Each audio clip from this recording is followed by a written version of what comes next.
Hello everybody, welcome back to Screenstars and welcome to another PlayStation review. Today's review is for The Walking Zombie 2. And many thanks to the publishers for providing me with a review copy for this game. Now, what is The Walking Zombie 2? Well, The Walking Zombie 2 is essentially, the best I can figure, a mobile game that has now made its way to consoles. And The Walking Zombie 2 obviously is inspired from the Walking Dead TV show. It's got its fingerprints all over this game, really, and it's very tongue-in-cheek in its approach. It's quite light-hearted, and it is like a single-player shooter with some RPG elements thrown in as well, I think it's fair to say. So what you essentially get here with this game is at the beginning of the game you are a baby who is rescued. It shoots forward 20 years. You are then a survivor in a camp of other survivors during a zombie apocalypse, and it is up to you, the saviour of the camp if you like, to head out, do missions in order to ensure the survival of everybody. So quite a basic story really, and the story is not really the selling point of this game. This game really is. It's just a fun game. I'm not going to lie. I've really been enjoying my time playing this game. It doesn't take itself too seriously. It's quite responsive in regards to the gameplay, the shooting and all this kind of stuff. And genuinely, it's quite a lot of fun to play. And it's very easy as well to pick up and play. It's not a hard game to learn. It's very simple in its design. Essentially, you walk around your camp, you talk to your campmates, you'll accept missions, you head out onto the map to the mission areas, and the missions consist of any number of things. It can be to repairing fences, as you're seeing here, to seeking supplies, to repairing other things. Along the way, you will get given the option whether you want to kind of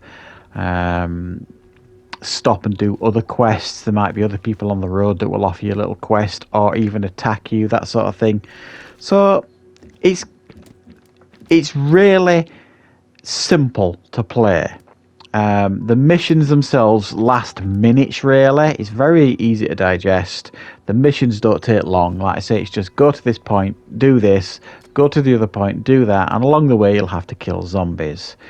And it's quite fun to play. The shooting now, I am not a veteran when it comes to shooting games, things like that. I don't play CODs, I don't play like that. I mean, and those are the superior games when it comes to first-person shooting. But I've actually really quite enjoyed the shooting here on display. There's a wide variety of weapons for you to use and buy in the game. Ranging from sniper rifles to handguns to shotguns, right up to laser guns. There's a whole different array of things for you to purchase in the game. And you do that in a few ways, which is going to bring me on to the major negative, I think, to this game. Now, in the game, there is like a trader in camp where you can buy things from this trader from silver coins that you have picked up during the missions. However, this game, obviously coming with the mobile game model, there is also real money to spend in this game and lots of options for you to buy extra things in the game. So if you want to buy weapons or even a car, different sets of armor and clothing, all that kind of stuff, there's like three really, I suppose, currencies in the game. There's a silver coin that you get from completing missions that will buy you a lot of things from the traders in the game. There's the gold coin. You will earn a small amount of gold coins every time you level up, but essentially gold coins can be bought in the online store. And for example, I think it costs $3.99, for example, for 152 coins. I think that's right. And most things, well, for example, a pack of clothes in the store will cost you 360 coins. So it's not horrifically bad in regards to what it charges, but there's a lot of things you can buy as well within the game.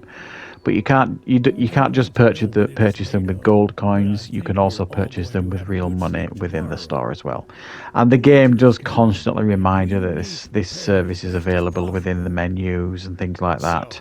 So it is a little bit in your face. So just be warned. There are microtransactions here, To be honest, I've not purchased any, and I've still been getting a lot of enjoyment from the game, and I find the majority of the weapons that you can get hold of in the game through the traders and through missions and things like that, I've been absolutely fine, and I've not had any issues with using them or felt underpowered or anything. So just be warned, you don't need to spend any money in this game, and it doesn't really massively spoil the enjoyment either.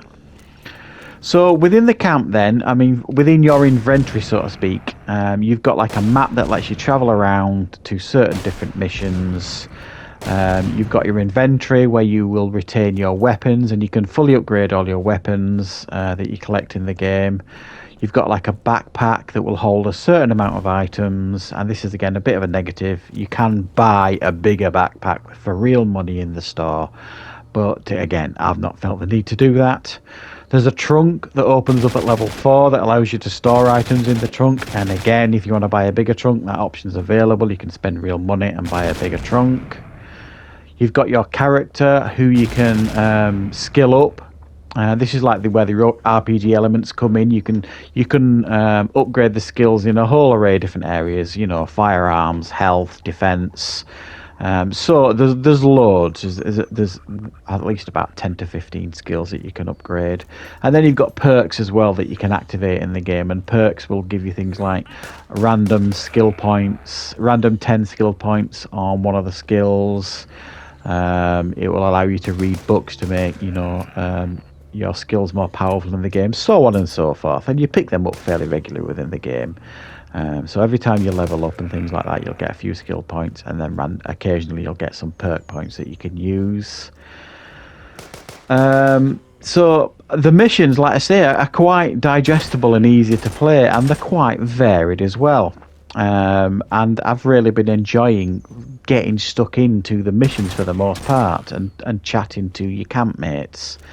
There are other missions that you can do as well where you get extra coins, where it'll tell you if it's... And they really consist of like killing waves of zombies for the most part.